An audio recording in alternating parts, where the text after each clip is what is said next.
할렐루야. 험하게 비가 오고 힘든 여정 가운데 이 자리에 오신 성도님 여러분을 환영하고 축복합니다. 우리 다 함께 제가 기도드리고 예배 시작하도록 하겠습니다. 사랑이 많으신 하나님 아버지, 감사합니다. 옛날에 이런 말이 생각납니다.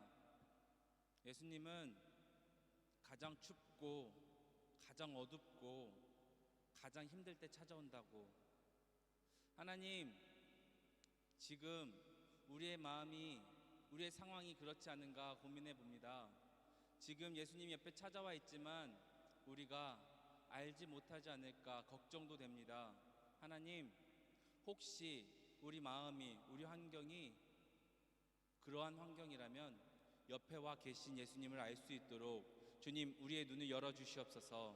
우리의 마음을 열어 주님을 받아들일 수 있도록 하여 주시옵소서.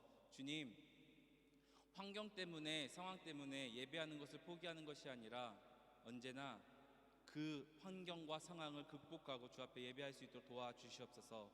우리의 마음과 우리의 상황을 이끄실 주님을 찬양합니다. 감사합니다. 사랑합니다. 예수님의 이름으로 기도드렸습니다. 아멘.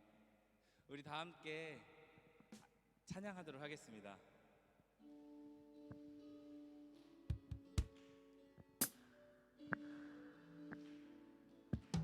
내 안에 부어주소서. 성령의 충만한 기름을 내 안에 충만케 하소서. 성령의 내 안에 부어주소서. 내 안에 부어주소서. 성령의 충만한 기름을 내 안에 충만케 하소서. 성령의 기름으로 내게 기름, 내게 기름 가득할 때 주의 복음 전할 수 있네. 내게 기름 가득할 때 주의 사랑 베푸네. 그날에 우리 주님께서 밤중에 찾아오실 때에 기름 준비된 자만이, 기름 준비된 자만이 제자리 들어가네. 그날에 우리 주님께서 밤중에 찾아오실 때에 기름 준비된 자만이. 처음부터 다시 한번 진정으로 찬양하겠습니다. 내 안에 부어주소서. 내 안에 부어주소서. 성령의 충만한 기름을 내 안에 충만케 하소서. 성령의 기름 내 안에 부어주소서. 내 안에 부어주소서. 성령의 충만한 기름을 내 안에 충만케 하소서. 성령의 내게 기름, 내게 기름 가득할 때 주의 복음 전할 수 있네. 내게 기름 가득할 때 주의 사랑 베푸네. 그날에 우리 주님께서 밤중에 찾아오실 때에 기름 준비된 자만이 난 제자리 들어가네. 그날에 우리 주님께서 밤중에 찾아오실 때에 기름 준비된 자만이. 다들 악보 받으셨을 거라 생각해서 처음부터 찬양하겠습니다. 내 안에 부어주소서. 성령의 충만한 기름을 내 안에 충만케 하소서. 성령의 기름 내 안에 부어주소서. 내 안에 부어주소서. 성령의 충만한 기름을 내 안에 충만케 하소서. 성령의 기름은 내게 기름, 내게 기름 가득할 때 주의 복음 전할 수 있네. 내게 기름 가득할 때 주의 사랑 베푸네. 그날에 우리 주님께서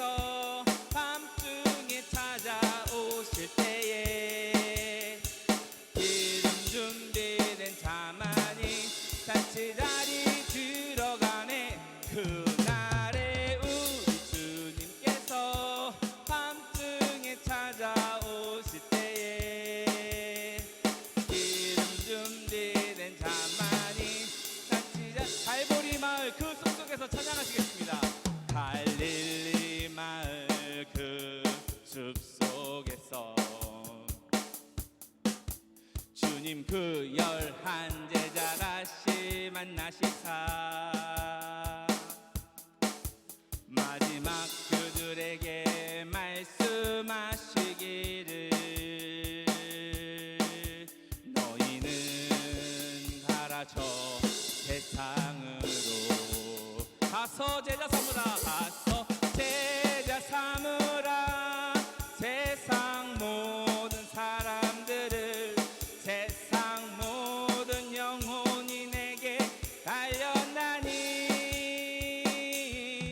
가서 제자 삼으라 나의 길을 가르치라 내가 너희와 항상 함께 아멘 가서 제자 삼으라 가서 제자 삼으라 세상 모든 사람들을 세상 모든 영혼이 내게 달렸나니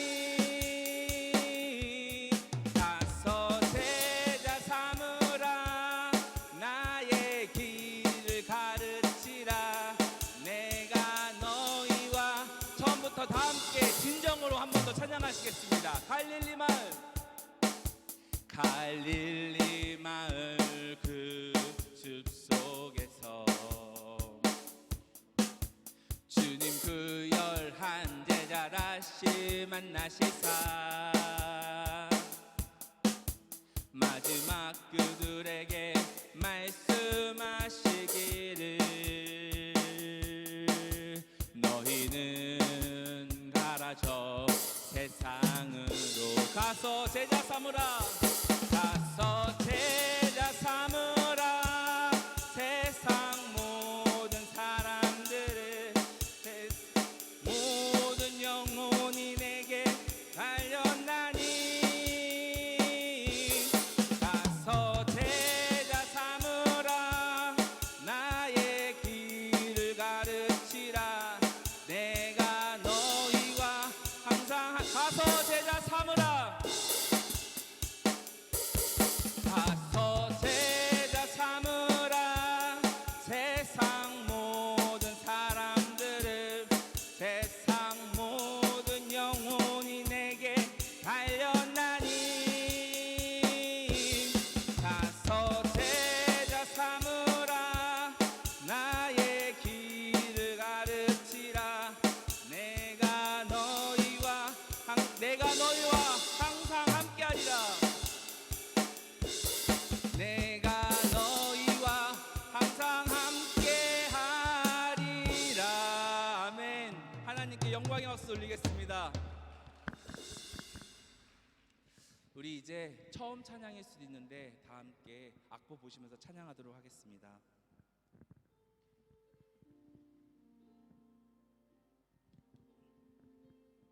이곳에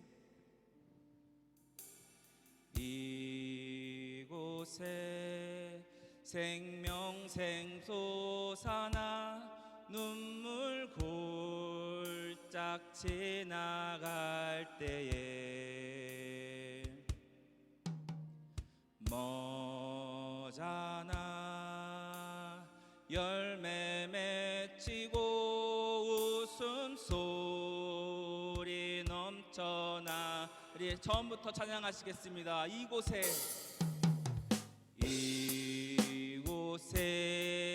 생명샘 솟아나 눈물 골짝 지나갈 때에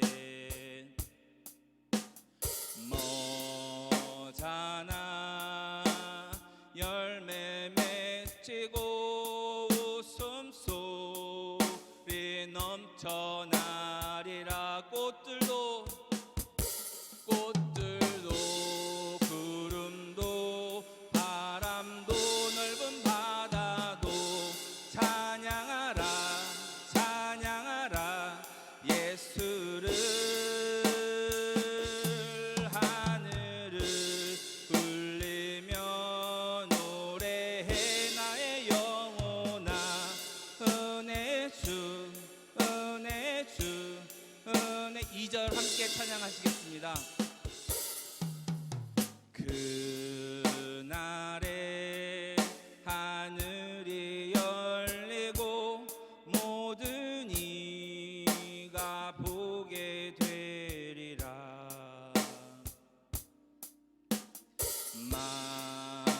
마침내 꽃들이 피고 영광의 주가 오시리라.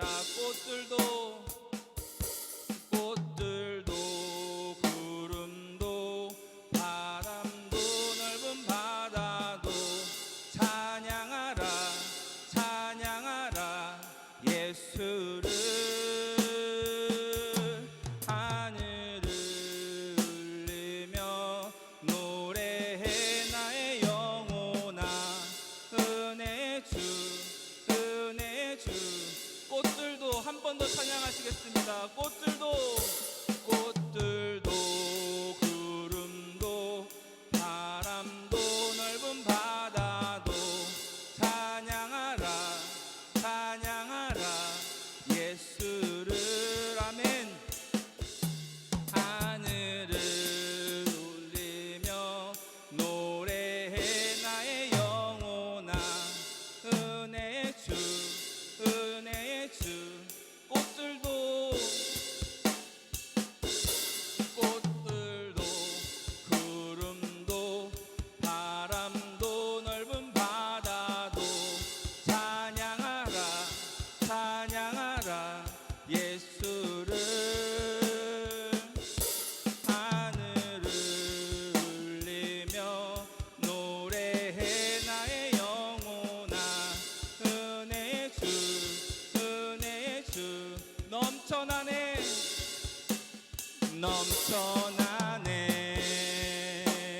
넘쳐나네 주를 향한 내 속에 갈망이. 주님께로 날 이끌어 주소서. 주님을 더 원하. 한 번 더 찬양하시겠습니다.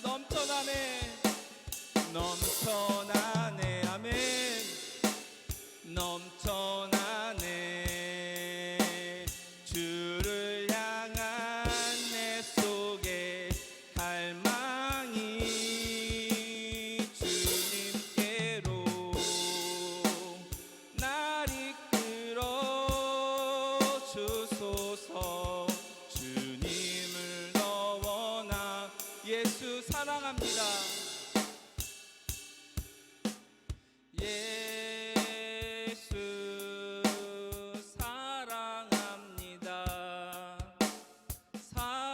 사랑합니다. 온 마음 다하여 오직 주님 한 분만 간절히 더 원함. 예수 사랑합니다.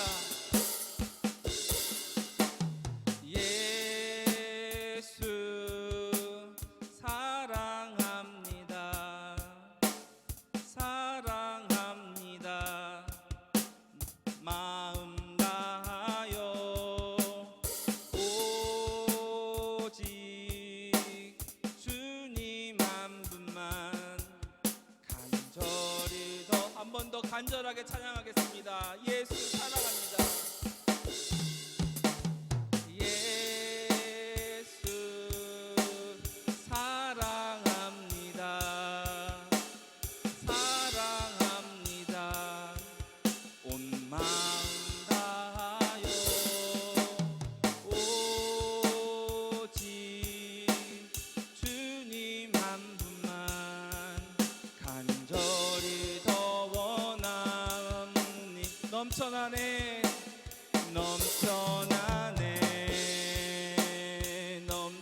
넘쳐나네 주를 향한 내 속에 갈망이.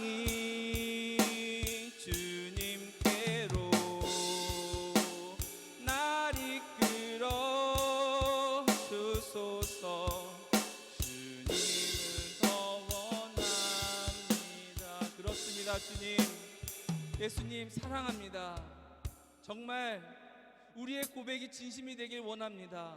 주님, 이 소리가 이곳에서 울려 퍼지는 소리가 아니라 나의 마음의 고백이 될 수 있도록 주님 인도하시옵소서. 주님, 이를 통하여 주의 사랑이 넘쳐 흘러 넘칠 수 있도록 하여 주시옵소서. 넘쳐 흘러 이곳에 가득할 수 있도록 하여 주시옵소서. 우리 그 마음 가지고 기도 제목 3개를 가지고 기도하겠습니다. 첫 번째는 교회를 위해 기도했으면 좋겠습니다. 이제 막 교회 직분자들이 생겨났습니다. 그들을 위해 기도했으면 좋겠습니다. 두 번째, 작은 교회인 우리 가정을 위해 기도했으면 좋겠습니다. 그 가정 가운데 주의 영이 임해달라고 기도했으면 좋겠습니다. 그리고 마지막, 그 교회를 이끌어가는 하나님의 대속자인 대언자인 목사님을 위해 기도했으면 좋겠습니다. 우리 기도 제목 3개를 가지고 함께 주여 한번 외치고 기도하겠습니다. 주여, 할렐루야. 사랑의 말씀 아버지 감사합니다. 주님께서 이 땅을 주께 말씀으로 세워주셨습니다. 이 땅에 주의 이름이 가득하도록 세워주셨습니다. 주님, 우리 이 땅에서 잊지 아니하시고 이 교회를, 주님의 교회를 세워주시옵소서. 언제나 주님께 맡깁니다. 언제나 주님께 의지합니다. 우리가 할 수 있는 것은 주님께 매달리는 것뿐이고, 우리가 할 수 있는 것은 주님의 이름을 부르는 것뿐임을 고백합니다. 주님, 이 교회를 주님의 말씀으로 세워주시고, 이 교회를 주의 영으로 부어주시고 사용하여 주시옵소서. 그리고 각 가정의 교회를 세워주시옵소서. 각 가정의 교회를 주의 말씀으로 세워주시옵소서. 각 가정의 교회를 주의 은혜로 세워주시옵소서. 영광이 많으신 하나님 아버지, 성령의 다락방에서 성령이 내린 것처럼 우리 각 가정에 성령이 임할 수 있도록 하여 주시옵소서. 영광이 많으신 하나님 아버지, 언제나 주님을 찬양합니다. 언제나 주님을 높입니다. 그런 가정이 될 수 있도록 하여 주시옵소서.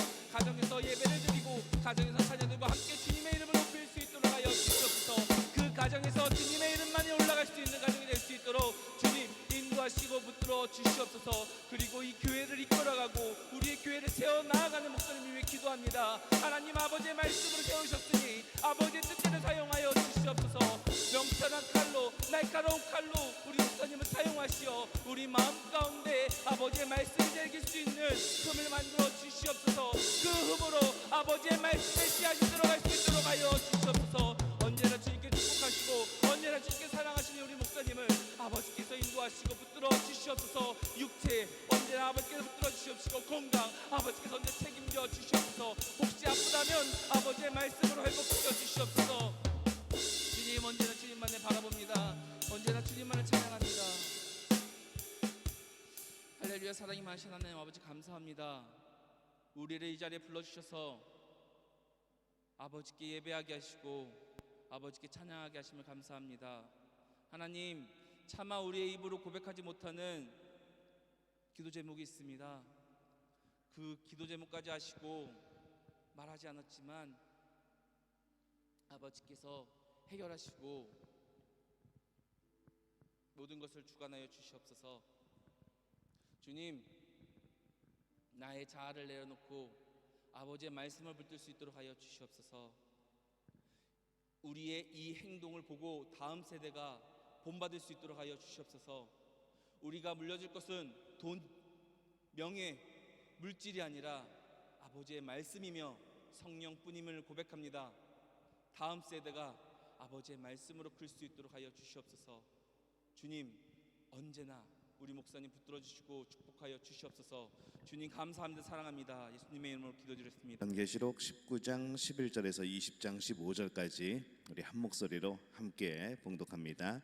또 내가 하늘이 열린 것을 보니 보라, 백마와 그것을 탄 자가 있으니 그 이름은 충신과 진실이라. 그가 공의로 심판하며 싸우더라. 그 눈은 불꽃 같고 그 머리에는 많은 관들이 있고 또 이름 쓴 것 하나가 있으니 자기밖에 아는 자가 없고, 또 그가 피 뿌린 옷을 입었는데 그 이름은 하나님의 말씀이라 칭하더라. 하늘에 있는 군대들이 희고 깨끗한 세마포 옷을 입고 백마를 타고 그를 따르더라. 그의 입에서 예리한 검이 나오니 그것으로 만국을 치겠고 친히 그들을 철장으로 다스리며, 또 친히 하나님 곧 전능하신 이의 맹렬한 진노의 포도주를 틀을 밟겠고 그 옷과 그 다리에 이름을 쓴 것이 있으니 만왕의 왕이요 만주의 주라 하셨더라. 또 내가 보니 한 천사가 태양 안에 서서 공중에 나는 모든 새를 향하여 큰 음성으로 외쳐 이르되, 와서 하나님의 큰 잔치에 모여 왕들의 살과 장군들의 살과 장사들의 살과 말들과 그것을 탄 자들의 살과 자유인들이나 종들이나 작은 자나 큰 자나 모든 자의 살을 먹으라 하더라. 또 내가 보매 그 짐승과 땅의 임금들과 그들의 군대들이 모여 그 말탄 자와 그의 군대와 더불어 전쟁을 일으키다가 짐승이 잡히고 그 앞에서 표적 행하던 거짓 선지자도 함께 잡혔으니 이는 짐승의 표를 받고 그의 우상에게 경배하던 자들을 표적으로 미혹하던 자라. 이 둘이 산채로 유황불 붙는 못에 던져지고 그 나머지는 말탄 자의 입으로부터 나오는 검의 죽음에 모든 새가 그들의 살로 배불리더라. 또 내가 보매 천사가 무저갱의 열쇠와 큰 쇠사슬을 그의 손에 가지고 하늘로부터 내려와서 용을 잡으니 곧 옛 뱀이요 마귀요 사탄이라. 잡아서 1000년 동안 결박하여 무저갱에 던져놓고 잠그고 그 위에 임봉하여 1000년이 차도록 다시는 만국을 미혹하지 못하게 하였는데 그 후에는 반드시 잠깐 노일이라. 또 내가 보좌들을 보니 거기 앉은 자들이 있어 심판하는 권세를 받았더라. 또 내가 보니 예수를 증언함과 하나님의 말씀 때문에 목배임을 당한 자들의 영들과 또 짐승과 그의 우상에게 경배하지 아니하고 그들의 이마와 손에 그리 표를 받지 아니한 자들이 살아서 그리스도와 더불어 1000년 동안 왕노릇하니 그 나머지 죽은 자들은 그 1000년이 차기까지 살지 못하더라. 이는 첫째 부활이라. 이 첫째 부활에 참여하는 자들은 복이 있고 거룩하도다. 둘째 사망이 그들을 다스리는 권세가 없고 도리어 그들이 하나님과 그리스도의 제사장이 되어 1000년 동안 그리스도와 더불어 왕노릇하리라. 1000년이 참에 사탄이 그 옥에서 놓여 나와서 땅의 사방 백성 곧 곡과 마곡을 미혹하고 모아 싸움을 붙이리니 그 수가 바다의 모래 같으리라. 지면에 널리 퍼져 성도들의 진과 사랑하시는 그 성을 두름에 하늘에서 불이 내려와 그들을 태워버리고 또 그들을 미혹하는 마귀가 불과 유황못에 던져지니 거기는 그 짐승과 거짓 선지자도 있어 세세토록 밤낮 괴로움을 받으리라. 또 내가 크고 흰 보좌와 그 위에 앉으신 이를 보니 땅과 하늘이 그 앞에서 피하여 간데 없더라. 또 내가 보니 죽은 자들이 큰 자나 작은 자나 그 보좌 앞에 서 있는데 책들이 펴 있고 또 다른 책이 펴졌으니 곧 생명책이라. 죽은 자들이 자기의 행위를 따라 책들에 기록된 대로 심판을 받으니 바다가 그 가운데에서 죽은 자들을 내주고 또 사망과 음부도 그 가운데에서 죽은 자들을 내주매 각 사람이 자기의 행위대로 심판을 받고 사망과 음부도 불못에 던져지니 이것은 둘째 사망 곧 불못이라. 누구든지 생명책에 기록되지 못한 자는 불못에 던져지더라. 아멘. 할렐루야. 하나님의 은혜가 오늘 수요일에 또 주의 전으로 또 예배 자리에 나온 우리 믿음의 가족들을 또 축복하고 환영합니다. 우리 옆에 분들에게 인사하겠습니다. 참 잘 오셨습니다. 예. 오늘 비 많이 왔었는데 참 잘 오셨습니다. 마지막 때의 예수님을 상상해 보면은 예수님의 오심을 상상해 보면은 오늘 말씀의 처음 부분에 나오는 마치 우리 애니메이션 만화와 같은 어떻게 보면은 요즘에 한참 이제 SF 영화에 나오는 입에서 레이저가 나오는 흰말을 타신 분의 모습이 보입니다. 예수님께서 그 입의 기운으로 어둠의 세력을 무찌르는 것을 보고 혹시 뭐 이상하다고 생각을 하실 수도 있겠습니다. 왜 그렇게 했을까? 뭐 이유는 알 수 없지만은 그 입에서 검이 나오는 것. 뭐 그냥 우리가 이것을 상식적으로 이해하려고 하면 안 되죠. 이것은 그림으로 그리고 상상으로 그려보는 겁니다.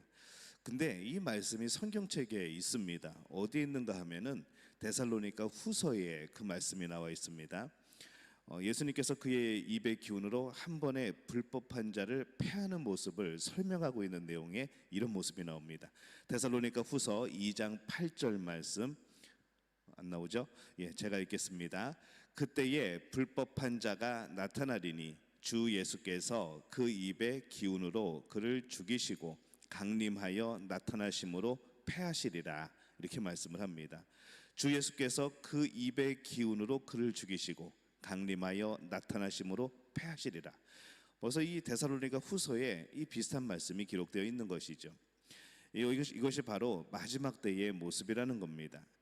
세상 사람 모두가 다 알도록 오시는 예수님께서 악한 자들을 그 입의 기운으로 죽이시는 것과 비슷한 묘사가 또 어디에 나오는가 하면은 복음서에 또 나옵니다. 마태복음 25장 30절에 보면은 이렇게 말씀을 합니다. 이 무익한 종을 바깥 어두운 데로 내쫓으라. 거기서 슬피 울며 이를 갈리라 하니라. 이렇게 말씀을 합니다. 주인이 이 종을 향하여서 바깥 어두운 데로 내쫓으라. 이 명령이 마치 입에서 나오는 검과 같다는 것이죠.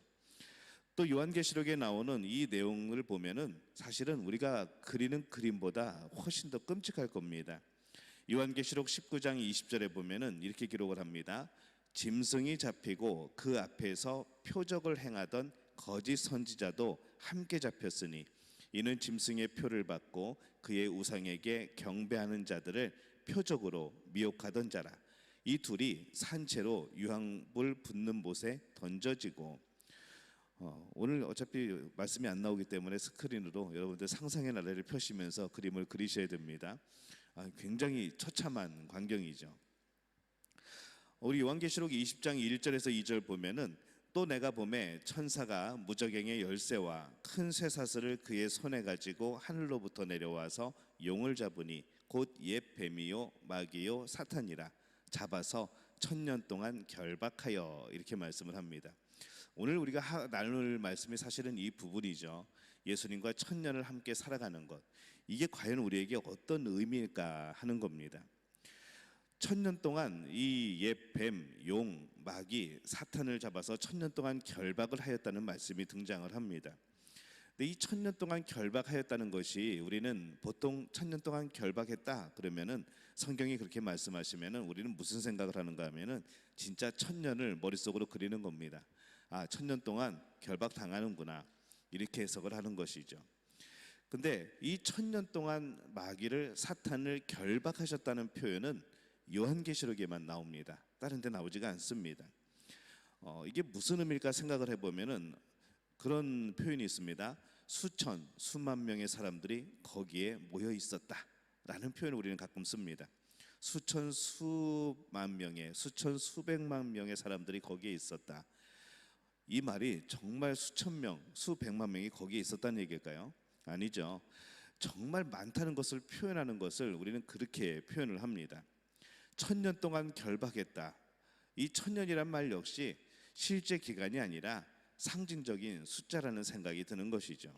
왜냐하면 앞서 나왔던 14만 4천 3분의 1, 7별, 7왕관, 이제 이런 것을 생각하게 될 때에 이것이 이 1000년이라는 이 표현이 정말 1000년이 아니고 어쩌면은 이 정말 긴 시간, 정말 하나님의 참으시고 인내하시고 승리를 주시고 그런 시간이 아닐까라는 생각을 해보는 것이죠.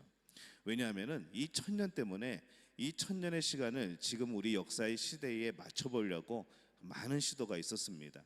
지금이 1000년의 시대인가, 아니면은 앞으로 천년왕국이 임할 것인가, 이것에 대해서 굉장히 의견이 분분한 것이죠.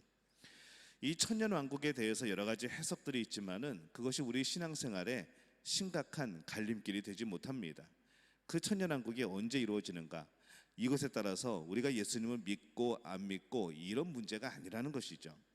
근데 이것을 굉장히 또 중요하게 여기는 사람들이 있습니다. 이제 신학자들이 이런 것을 연구하면서 이제 맞추어 나가고 그러다 보니까 이 천년왕국이 언제 임하는가, 이런 것에 대해서 굉장히 논문도 많고 또 교단마다 그런 시기에 대하여서 해석하는 부분도 다르고 그렇습니다.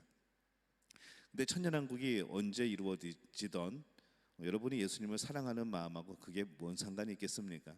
우리는 항상 언제 천년왕국이 이루어지던, 언제 핍박이 있던, 우리가 지금까지 요한계시록 말씀을 나눴던 것처럼 우리는 무슨 일이 벌어지던 예수님을 따르는 사람들이고, 우리는 예수님 옆에 있을 것이고, 우리는 예수님을 의지하며 살아가는 그러한 사람들일 겁니다.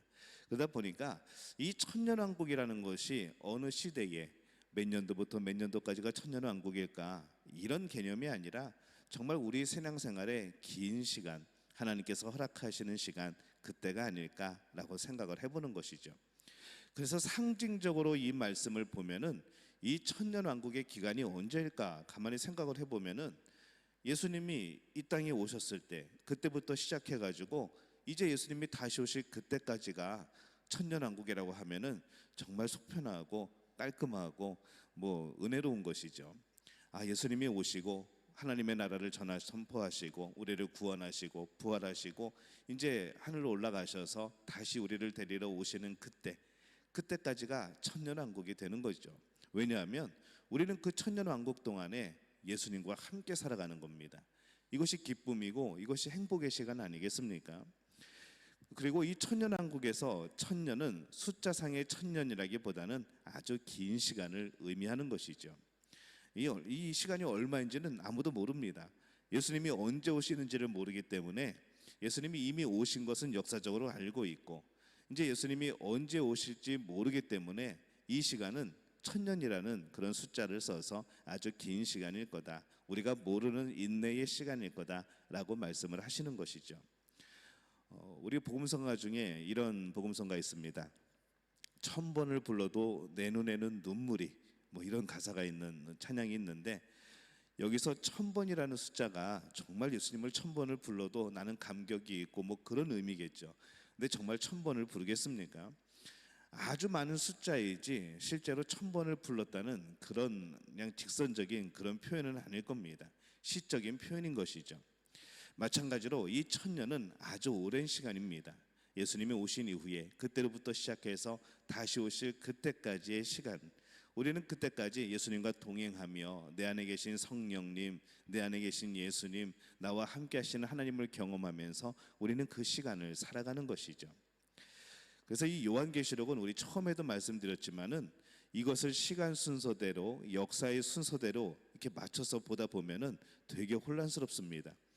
이게 앞뒤가 뒤죽박죽이고, 그러면 이 대접이 몇 번째가 쏟아졌는데 그 다음 대접은 도대체 몇 년째부터 몇 년째까지 쏟아진 것이냐, 이 나팔은 도대체 몇 년부터 몇 년까지 분 것이냐, 이렇게 맞춰가기 시작하면은 굉장히 혼란스러운 것이죠. 이 천년에 사탄이 결박되는 기간도 그런 흐름 속에서, 역사 속에서 이해를 하려고 그러면은 굉장히 헷갈립니다. 왜냐하면은 천년 동안에 결박이 되었다는 것은 우리에게 미혹도 없고 우리에게 유혹도 없고 죄에 대한 그런 것도 없다는 이야기인데, 그렇지 않다는 것이죠. 예수님이 재림하시고 나서 이 천년 동안 사탄을 묶는다는 말은 만국을 미혹하지 못하게 한다는 말씀과 연결이 됩니다. 근데 이것은 예수님이 재림하고 나서도 만국이 존재하는 것이죠. 근데 우리 가만히 생각을 해보면은 예수님이 재림하면 끝나는 거 아닙니까?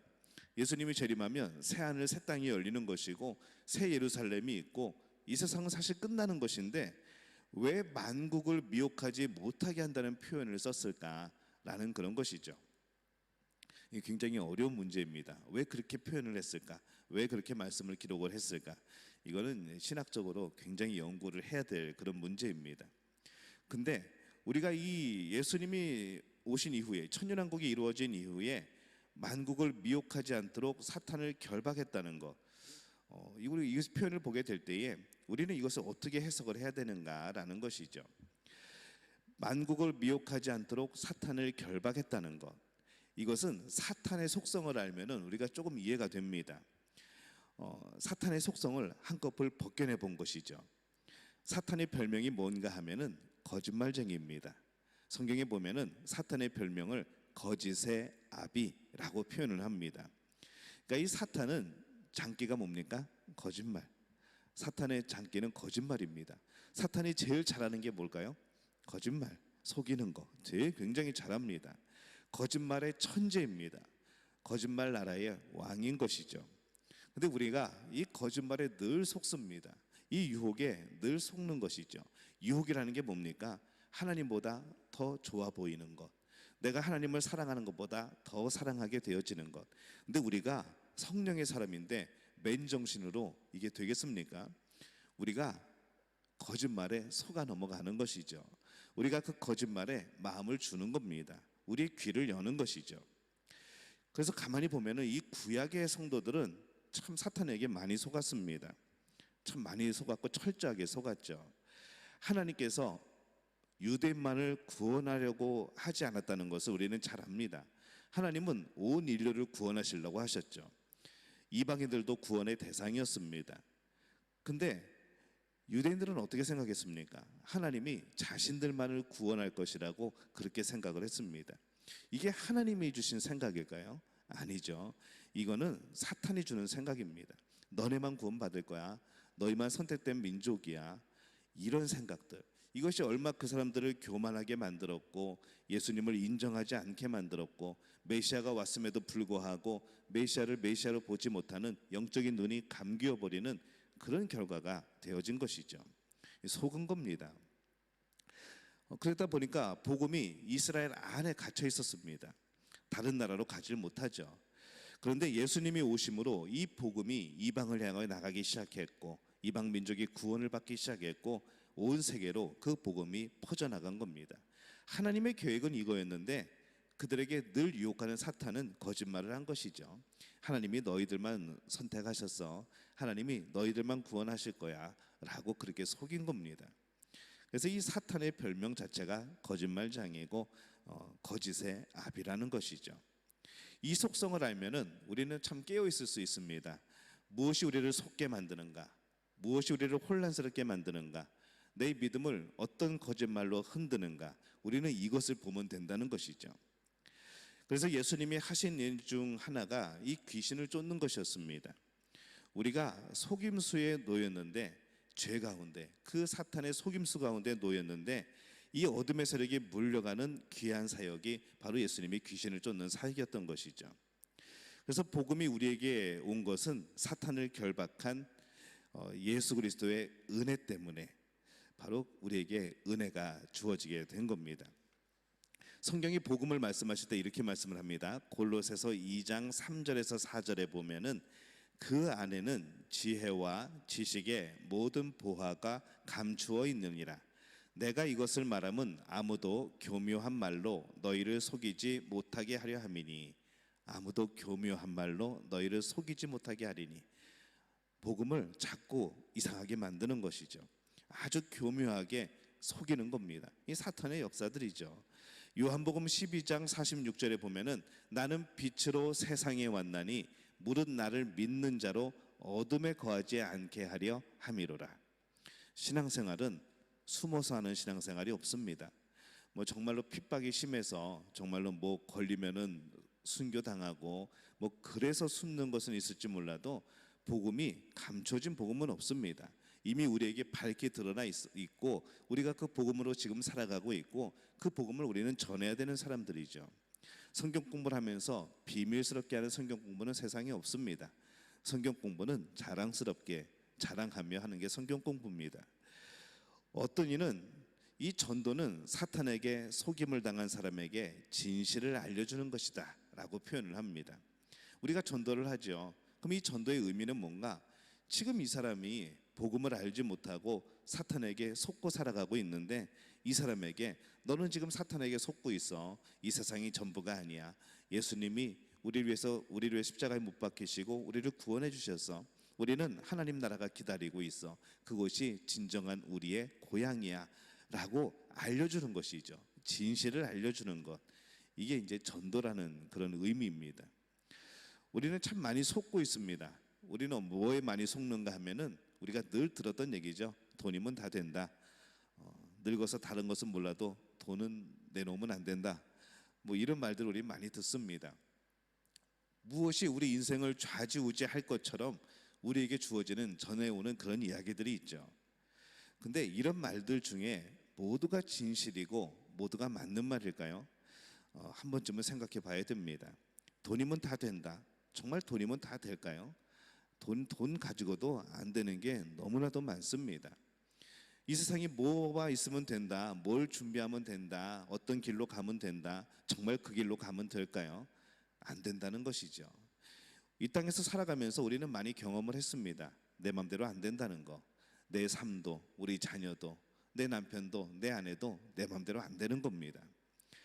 근데 우리는 자꾸 속죠. 내가 뭔가 할 수 있을 거라고, 내가 무엇인가 움직일 수 있을 거라고 우리는 그렇게 생각을 합니다. 이런 말들이 진실이라고 생각이 된다면 여러분들은 속고 있는 겁니다. 이 말이 맞다면은 정말 간단한 명제죠. 그러면은 돈이면 다 된다는 명제가 맞다고 한다면 돈 없는 인생은 이미 실패한 겁니다. 이미 살 가치가 없는 것이죠. 돈 없는데 뭘 할 수 있겠습니까? 돈이면 다 된다고 그러는데 돈이 없으면 아무것도 안 되는 것이죠. 그 무슨 재미로 삽니까? 금방 이렇게 명제가 이제 들통이 나버리는 것이죠. 근데 사탄은 계속 우리에게 이런 속이 거짓말을 합니다. 야, 뭐면 돼, 뭐만 하면은 잘 살 수 있어, 너희들이 평안하려면 이걸 하면 돼. 세상은 계속 우리에게 하나님의 말씀, 복음이 아니라 다른 것을 그 해결 방법이라고 계속 제시를 하는 겁니다. 우리는 자꾸 거기에 귀를 기울이죠. 이것은 하나님 나라의 원칙이 아닙니다. 여러분 속지 마시기 바랍니다. 돈이 전부인 것처럼 포장하는 거짓 진리에 속지 마시기를 바랍니다. 우리가 건강을 위해서 많이 노력을 합니다. 뭐 약도 먹고 아파서 먹는 약도 있지만은 건강해지기 위해서 뭐 건강 보조제도 먹고 물론 뭐 운동도 많이 하고 뭐 여러 가지를 하죠. 근데 가만히 생각해 보면 그렇습니다. 우리가 그렇게 운동해서 우리가 그렇게 건강 보조식품 먹어서 우리가 얼마나 오래 살 수 있을까요? 한 1000년 더 살 수 있을까요? 뭐 잘 관리하면은 몇 년 더 살 수 있겠죠. 근데 우리가 그걸 떠나서 무슨 생각을 하는가 하면은 사람의 인생은 생명의 연한은 하나님이 정해주신 거 아닙니까? 근데 우리가 열심히 노력해가지고 과연 몇 년을 더 사냐는 것이죠. 물론 우리가 건강을 지키는 이유는 또 하나님을 향한 뜻이 있기도 합니다. 왜냐하면은 우리 몸도 하나님이 주신 선물이거든요. 우리의 건강도 하나님이 주신 선물입니다. 그러면 그 건강을 잘 지켜서 주의 일에 힘쓸 수 있도록 그렇게 관리하는 것도 우리의 사명이고 우리의 청지기의 모습이라는 것이죠. 그런 의미에서 운동도 하는 것이고 그런 의미에서 건강보조식품도 먹는 것이고 그런 것이지, 이것을 먹음으로 인해 가지고 내가 100년을 더 살아보겠다, 내가 몇십 년을 더 살아보겠다, 이건 아니라는 것이죠. 우리는 가끔 가다가 작은 것에 자꾸 원칙을 벗어나고 속게 되는 그런 일들을 겪습니다. 우리가 선교 활동을 할 때도 마찬가지죠. 우리가 선교 활동을 할 때 우리의 큰 잘못된 생각이 하나가 있습니다. 가서 뭔가를 주고 온다는 생각을 합니다. 이게 아주 큰 착각이죠. 선교는 우리가 가가지고 뭘 주고 오는 게 아닙니다. 우리의 형편이 좀 더 낫기 때문에 마치 가난한 이들에게 뭔가를 더 주면서 내가 그 우위에 있는 것처럼, 내가 가지고 있기 때문에 없는 자에게 뭔가를 좀 주는 것처럼 이렇게 생각할 때가 많다는 것이죠. 우리가 아니면은 그들은 곧 망하고 곧 그들은 죽을 것처럼 그렇게 생각을 합니다. 여러분, 이것도 속는 겁니다. 여러분들이 그동안 선교지들을 방문하는 여행들을 했을 겁니다. 근데 여러분들 분명히 뭔가를 주고 왔죠. 근데 여러분, 주고만 왔습니까? 실제로 선교 여행을 가가지고 주고만 오는 사람들은 없습니다. 여러분들이 받아가지고 옵니다. 뭘 받아가지고 올까요?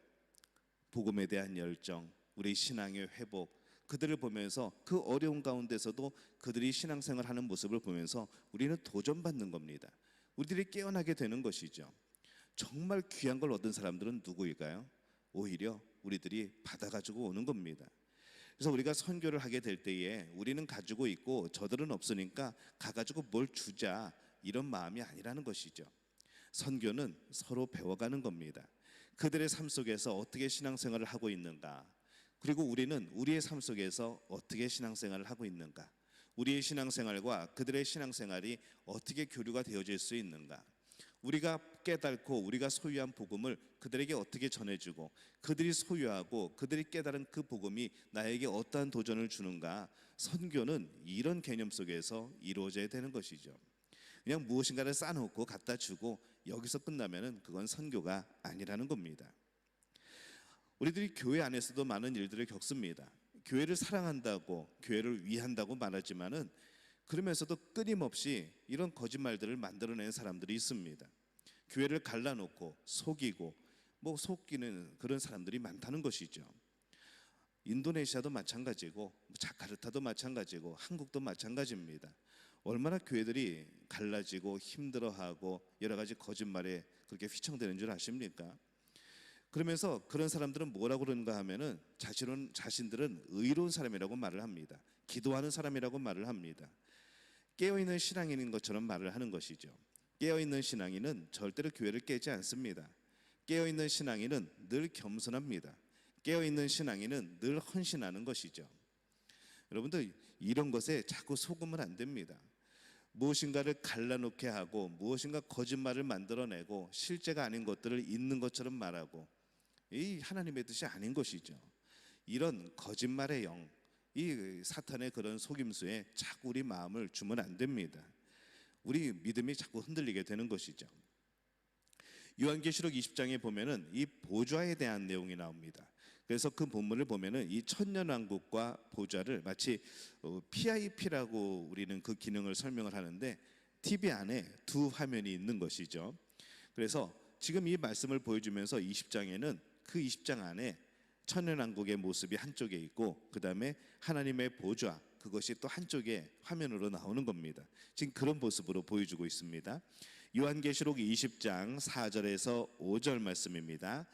또 내가 보좌들을 보니 거기에 앉은 자들이 있어 심판하는 권세를 받았더라.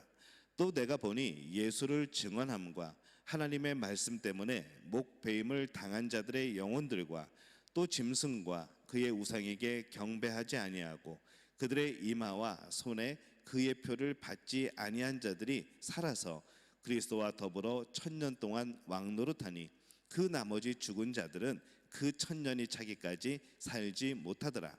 이는 첫째 부활이라 이렇게 말씀을 합니다. 보통 보좌 그러면은 그것은 심판하는 권세를 의미를 합니다. 재판장의 자리와 같은 그런 것이죠. 통치를 의미를 합니다. 그래서 이 보좌에 앉은 사람들은 순교자들로부터 짐승의 표를 받지 않은 사람들이 거기에 앉습니다. 성경은 이 보좌에 성도가 이미 앉아 있다고 말을 하죠. 이것은 예수님이 처음에 이 땅에 오셨을 때 복음의 선포가 이루어지고 또 이방 땅을 향해서 복음이 전파되면서 이 하나님의 나라가 도래하는 그런 천년왕국을 의미를 하는 겁니다. 예수님이 처음 오셨을 때 하나님의 나라를 선포했죠. 회개하라 천국이 가까이 왔느니라. 그 하나님의 나라를 선포했습니다. 그때 이미 우리는 그 복음을 받아들이고 그 보좌에 함께 앉고 그 보좌 위에서 기쁨을 함께 누리는 그 삶이 우리에게는 시작되었다는 것이죠. 근데 이 복음과 하나님의 나라의 확장을 위해서 헌신한 자들이 고난을 당하기 시작합니다. 예수님을 믿는 일 때문에 핍박과 어려움을 당하는 자들이 있다고 성경이 말씀을 합니다. 천년왕국 기간에 그 고난의 일이 벌어지겠지만 성경은 뭐라고 말씀하는가 하면은 기억해라. 너희들의 자리는 지금 너희들의 위치는 너희들의 신분은 무엇인가 하면은 너희는 하나님 보좌에 앉아 있는 자들이다 라고 말씀을 하고 있는 겁니다. 굉장히 핍박이 심하게 될 겁니다. 예수님 믿는 이유로 여러 가지 어려움을 당하게 될 겁니다. 그때마다 우리들이 기억해야 되는 것이 무엇인가? 이미 우리는 하나님 나라의 보좌에 하나님과 더불어 앉아있는 사람이다 라는 것이죠. 절망할 때마다 이 두 화면을 기억해야 됩니다. 천년왕국 그리고 한편에 있는 또 하나의 그림 천국 보좌에 앉아있는 나. 우리는 이거 두 가지를 항상 기억해야 되는 것이죠. 우리는 이 거짓 왕의 노릇하는 사탄과의 치열한 싸움에서 좌절하지 않고 보좌를 바라보면서 믿음의 행진을 계속하라는 이 놀라운 격려의 말씀을 듣고 있는 겁니다. 여러분 그런 생각을 해보시면 됩니다. 이제 운동 경기가 있는데 뭐 달리기라고 우리가 비유를 들면은 달리기를 하는데 이 달리기를 하고 있는데 막 옆에 친구가 끌어당기고 뒤에 친구가 발 걸고 막 그러면서 굉장히 어렵게 달려갑니다.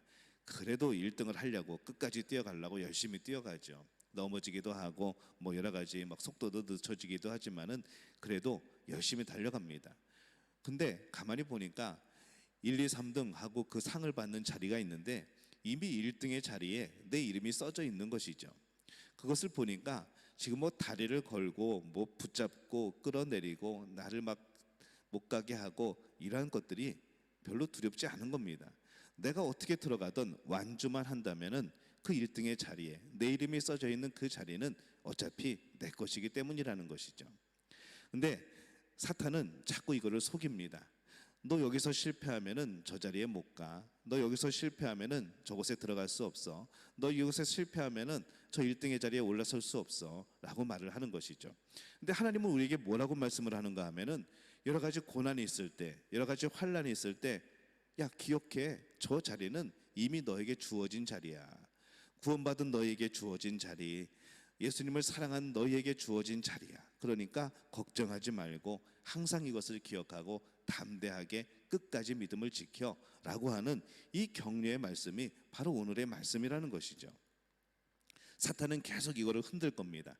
네가 무슨 천국에 들어가, 네가 예수님을 아무리 사랑해봤자 네 죄가 얼마나 많은데 예수님이 그거 다 용서해 주실 것 같아? 라고 계속 우리를 속이는 것이죠. 근데 예수님이 용서하지 못할 죄는 없습니다. 여러분이 무슨 죄를 지었던, 여러분이 어떤 삶을 살았던 예수님이 용서하지 못할 것은 없다는 것이죠. 근데 사탄은 우리를 자꾸 속입니다. 네 죄가 그렇게 큰데 무슨 직분이야? 네 죄가 그렇게 많은데 무슨 교회에서 뭘 섬겨? 야, 교회만 열심히 나가지 말고 똑바로 살아. 계속 우리를 향해서 그렇게 유혹을 하는 겁니다. 우리를 헷갈리게 만들죠. 우리를 겸손하게 만드는 게 아니라 우리의 신앙생활이 힘을 잃도록 만들어버립니다. 근데 하나님은 우리에게 그렇게 말씀하신 적이 없습니다. 나는 너를 사랑한다고 말씀하시죠. 너와 끝까지 함께한다고 말씀합니다. 다른 사람도 몰라도 내가 너를 지킨다고 말씀을 하는 것이죠. 우리는 이 격려의 말씀에 귀를 기울이는 겁니다. 때로는 책망도 하시지만은 나를 사랑하셔서 하는 책망이죠. 그런 말씀 우리는 계속 들어야 되는 겁니다. 우리가 이 천년왕국을 누리며 살고 있지만은 어려움이 있을 때 우리는 늘 하나님의 이 말씀, 그 보좌에 앉아 있는 자는 바로 너야. 그 보좌에 앉을 사람은 바로 너야. 바로 승리자는 너야 라고 말씀하시는 이 말씀을 늘 기억하시기를 바랍니다. 요한계시록 20장 6절에 보면은 이 첫째 부활에 참여하는 자들은 복이 있고 거룩하도다. 둘째 사망이 그들을 다스리는 권세가 없고 도리어 그들이 하나님과 그리스도의 제사장이 되어 1000년 동안 그리스도와 더불어 왕노릇하리라 이렇게 말씀을 합니다. 첫째 부활은 예수님의 부활입니다. 그래서 이 진정한 부활은 그리스도의 부활 외에는 없습니다. 십자가에서 죽으심으로 우리의 죄값을 다 치르신 후에 이 부활에 참여하는 하나님의 백성들은 둘째 사망을 두려워할 필요가 없다고 말씀을 하는 것이죠. 예수님을 믿지 않고 이 땅을 떠난 이들의 삶은 어떨까요? 그건 정말 두려운 죽음일 겁니다. 왜냐하면 바로 심판이거든요. 근데 예수님을 믿고 예수님의 부활을 알고 예수님의 십자가의 그 사건을 알고 예수님을 영접하고 이 땅을 떠난 이들은 그 사망이 두렵지 않은 겁니다. 부활에는 일반적인 부활이 있는데 모든 자의 부활인 것이죠. 심판 때에는 우리 모두가 부활하여서 하나님 앞에 섭니다. 그때까지 살아있는 사람들 또 이미 죽었던 사람들 모두 다 한자리에서 바로 하나님 앞에 서게 되는 것이죠. 옛날에 사자밥이 되었던 성도들도 부활하고 그 순교자들도 정말 모진 고문을 당했고 죽었던 순교자들도 다시 하나님 앞에 설 겁니다. 일반 부활은 둘째 사망을 향한 부활입니다. 이 둘째 사망은 믿지 않는 자들을 향한 심판인 것이죠. 믿지 않고 이 땅을 떠난 사람들의 부활은 이제 진짜 심판입니다. 이제 벌받기 위한 심판인 것이죠. 근데 우리는 그 두 번째 심판을 부활을 두려워하지 않습니다. 왜냐하면 우리는 이미 구원을 얻었기 때문인 것이죠. 우리가 부활하는 이유는 하나님과 영원히 살기 위해서입니다. 하지만 일반 이들이 예수님을 믿지 않는 이들이 부활하는 이유는 이제 정말 영원한 죽음을 향해서 하는 부활이기 때문에 그건 절망인 것이죠. 마지막 때에 고난받을 성도들, 이 초대교회 수많은 성도들이 고난과 핍박으로 목숨을 잃은 것들, 야고보는 목베임을 당했고 사도 요한처럼 끝까지 살다가 자연사한 그런 사도들도 있는데, 근데 이 자연사도 가만히 생각해 보면은 순교의 일종이라는 것이죠. 저는 사도 요한이 편하게 살다가 죽었다고 생각하지 않습니다. 요한처럼 매일 자신이 있는 곳에서 영적 전쟁을 하는 순교자도 있었다는 것이죠. 그가 유배를 당하고 그가 그곳에 살면서 그 매일매일이 즐거웠겠습니까?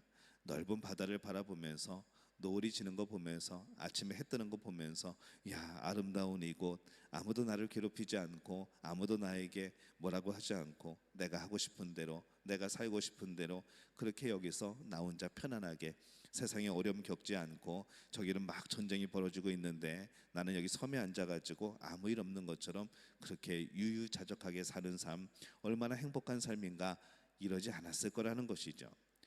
요한도 그곳에서 계속되는 영적인 전쟁을 겪었을 것이고 외로움이 있었을 것이고 또 그곳에서 주어지는 어려움들이 있었을 겁니다. 그는 지금 편하게 어디 도망와 살고 있는 게 아니고 유배를 당한 것이죠. 여러분, 유배지가 편한 거 보셨습니까? 유배지는 정말 힘든 곳입니다. 그곳에 가서 죽으라는 것이죠. 그곳에서 지금 요한이 살고 있는 겁니다. 결국 요한도 순교자의 대열에 서는 겁니다. 우리들은 어떨까요? 우리들이 정말 복음을 붙들고 살면은 이 땅에서 많은 그런 핍박들이 있을 겁니다. 예수님을 믿는 것 때문에 어려움 당하는 것들, 여러분 평생을 그렇게 살아가면서 우리들도 순교자가 되는 것이죠. 그래서 이 바벨론과 같은 이 세상에서 믿음의 바른 길을 걸어가는 자들 모두가 사실은 순교의 길을 가는 사람들입니다.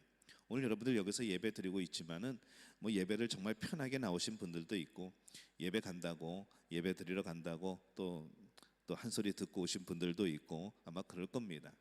그 모든 것이 우리가 순교의 길이라는 것이죠. 믿음과 예배를 놓지 않는 삶, 하지만 그것이 승리하는 삶입니다. 주의 나라와 영광을 위해서 모든 것을 내려놓고 희생할 수 있으면 그것이 곧 순교의 길을 걷는 것이죠. 이것이 우리에게 굉장한 위로입니다. 예수 믿는 것 때문에 한 번도 희생하지 않고 예수 믿는 것 때문에 주머니 한번 비워보지 않고 피곤해보지 않고 편하게만 칭찬받고 살려고 하는 이들에게 이런 메시지가 위로가 되겠습니까? 편안하게 칭찬받고 살려는 사람에게 이 메시지는 전혀 위로가 되지 않습니다. 내가 예수 믿는 것 때문에 욕먹고 희생하고 때로는 내 안에 있는 것들을 퍼주게 되고 정말 이 교회를 섬기고 예수님 믿는 것 때문에 피곤하고 이런 사람들은요, 이 하나님의 위로, 순교자들을 향한 너희들은 사망의 심판에 서지 않게 될 거야, 너희들의 부활은 영원한 생명의 부활일 거야 하고 말씀하시는 이 말씀이 큰 위로가 된다는 것이죠. 이 편지를 받았던 많은 성도들이 어땠겠습니까? 그 어려움 속에서 야, 우리는 이 영원한 생명의 부활에 참여하게 되는구나, 우리에게는 둘째 사망이 임하지 않는구나 라고 하면서 얼마나 위로가 되었겠습니까? 그런 것이라는 것이죠. 그래서 이 요한계시록을 읽으면서 두려워하는 것이 아니라 요한계시록을 읽으면서 힘을 얻는 사람들이 진짜 성도인 겁니다. 왜냐하면 우리도 그런 어려움을 겪으면서 신앙생활을 하고 있기 때문에 그런 것이죠. 계시록 20장 15절에 보면 이렇게 말씀을 합니다. 누구든지 생명책에 기록되지 못한 자는 불못에 던져지더라 라고 말씀을 합니다. 이 말씀에는 타협이 없습니다. 뭔가 다른 길이 있지 않을까요? 뭔가 좀 도망갈 수 있는 다른 샛길이 있지 않을까요? 없습니다. 생명책에 이름 없으면 끝입니다. 이것이 우리가 붙들고 고민해야 될 중요한 삶의 주제라는 것이죠. 우리는 이것을 중요하게 생각하지 않습니다. 생명책에 내 이름이 있는가 없는가, 우리는 이것을 우리 인생의 가장 큰 문제라고 생각하지 않는 것이죠. 정치나 경제나 사회나 국가 여러 가지 그런 이슈나 스포츠가 우리의 주된 관심사가 아니라는 겁니다. 우리와 우리 자녀들이 생명책에 기록이 되느냐 안 되느냐, 이것이 우리에게는 가장 큰 관심사가 되어야 된다는 것이죠. 이것 때문에 우리가 씨름해야 되는 것이고, 이것 때문에 우리가 고민해야 되는 것이고, 이것 때문에 우리가 그것을 얻기 위하여서 정말 열심히 달려가야 되는 겁니다. 여러분, 사탄의 말에 속지 마시기 바랍니다. 주의 말씀을 붙잡으시기를 바랍니다. 미혹을 해도 유혹을 해도 복잡하게 만들어도 다 필요 없습니다. 주의 말씀 붙들면은 보입니다. 왜냐하면 주님이 길이시기 때문에 그런 것이죠. 아무리 거짓말로 우리를 속이려고 해도 주님만 바라보면은 우리는 옳은 길을 갈 수 있습니다. 왜일까요? 주님이 진리이기 때문에 그렇습니다. 우리가 아무리 세상이 너 이렇게 하면 죽어, 이렇게 하면 안 돼, 넌 이렇게 하면 성공 못해 라고 말해도 우리는 알고 있죠. 예수님이 생명이라는 것. 그렇기 때문에 우리는 예수님만 붙들고 있으면 아무리 사탄이 거짓말을 해도 안 속아 넘어가는 겁니다. 근데 예수님을 붙잡지 못하고 말씀 붙잡지 못하고 마음을 내어주고 그 사탄의 음성에 귀를 기울이는 순간에 우리는 잘못된 길을 걸어가게 되는 것이죠. 그래서 여러분들은 우리 서로에게 인사합시다. 사탄에게 속지 맙시다. 한 번 더 인사합니다. 아우 지긋지긋한 사탄에게 속지 맙시다. 아우 지긋지긋합니다. 그래서 항상 사탄에게 속지 말고 주님의 말씀 붙들고 주님을 붙들고 믿음의 길로 온전히 나가는 그런 믿음의 가족들이 되어지시기를 예수님의 이름으로 축원합니다.